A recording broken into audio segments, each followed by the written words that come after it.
بسم اللہ الرحمن الرحیم۔ السلام علیکم۔ امیر المومنین حضرت عمر فاروق رضی اللہ عنہ مجلس میں جلوہ افروز تھے۔ اتنے میں دو نوجوان ایک دیہاتی آدمی کو پکڑے ہوئے لائے اور آپ کے سامنے اسے کھڑا کر دیا۔ امیر المومنین نے پوچھا بات کیا ہے؟ نوجوانوں نے عرض کی اے امیر المومنین، اس نے ہمارے والد کو ناحق قتل کیا ہے۔ امیر المومنین نے پوچھا تو نے ان کے باپ کو کس طرح قتل کیا ہے؟ دیہاتی نے جواب دیا دراصل وہ اپنا اونٹ لے کر میری زمین میں داخل ہو گیا، میں نے اسے داخل ہونے سے منع کیا لیکن اس نے ماننے سے انکار کر دیا، چنانچہ میں نے اس کو پتھر دے مارا، پتھر اس کے سر پر ایسا لگا کہ وہ وہی ڈھیر ہو گیا۔ حضرت عمر فاروق رضی اللہ عنہ نے دیہاتی کی گفتگو سنی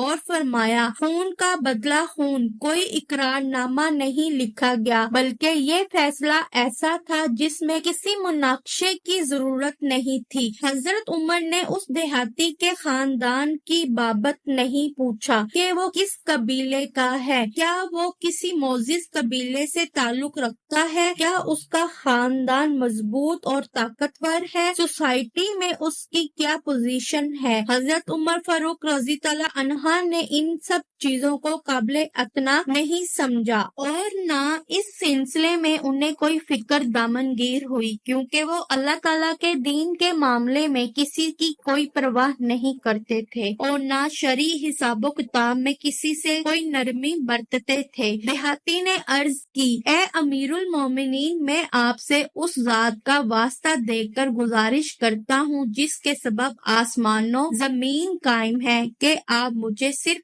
ایک رات کے لیے چھوڑ دیں تاکہ میں گاؤں جا کر اپنی بیوی اور بال بچوں سے ملاقات کر آؤں اور انہیں اس بات سے آگاہ کر دوں کہ عنقریب میں قتل کیا جانے والا ہوں۔ اس بات سے آگاہ کر کے میں آپ کی خدمت میں حاضر ہو جاؤں گا۔ اللہ کی قسم، اللہ تعالیٰ کے بعد میرے سوا میرے بال بچوں کی دیکھ بھال کرنے والا کوئی اور نہیں ہے۔ امیر المومنین نے فرمایا تو گاؤں جانے کے بعد میرے پاس لوٹ کر آئے گا، اس بات کی ضمانت کون دے گا؟ امیر المومنین کی بات سن کر لوگوں کا مجمع خاموش ہو گیا، کیونکہ کوئی بھی آدمی اس دیہاتی کا نام تک نہیں جانتا تھا اور نہ کسی کو اس کے گھر یا خاندان کا پتہ تھا۔ ایسی صورت میں بھلا کون اس کی واپسی کی ضمانت دے سکتا تھا، اور وہ ضمانت بھی ویسی نہیں تھی کہ 10-20 دینار یا اونٹ گھوڑا یا جائیدادوں زمین دے کر سبکدوش ہوا جا سکے، بلکہ یہ گردن کی ضمانت تھی کہ اگر وہ دیہاتی واپس آ گیا تو خیر، ورنہ تلوار سے ضامن کی گردن اڑا دی جائے گی۔ غرض سارے صحابہ کرام خاموش تھے، چاروں طرف سناٹا چھایا ہوا تھا، گردنیں جھکی ہوئی تھی۔ امیر المومنین بھی بڑے متفکر و متاثر تھے،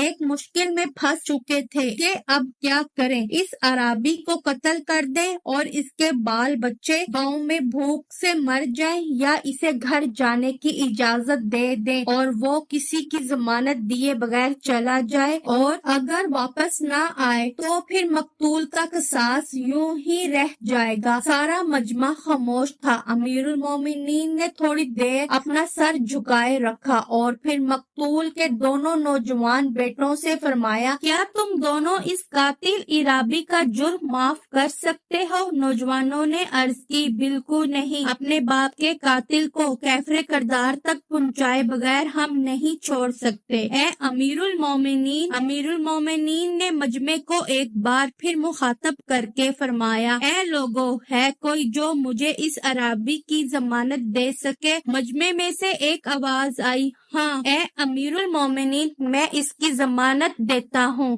یہ ایک بزرگ تقوی شعار کی آواز تھی۔ یہ جلیل القدر صحابی حضرت ابو ذر غفاری رضی اللہ عنہ تھے۔ امیر المومنین نے فرمایا یہ قتل کی ضمانت ہے، قتل کی۔ ابو ذر غفاری نے عرض کی خواہ قتل ہی کی ضمانت کیوں نہ ہو۔ امیر المومنین نے پوچھا کیا آپ اس دیہاتی کو پہلے سے جانتے ہیں؟ ابو ذر غفاری نے کہا نہیں، میری اس سے پہلے کوئی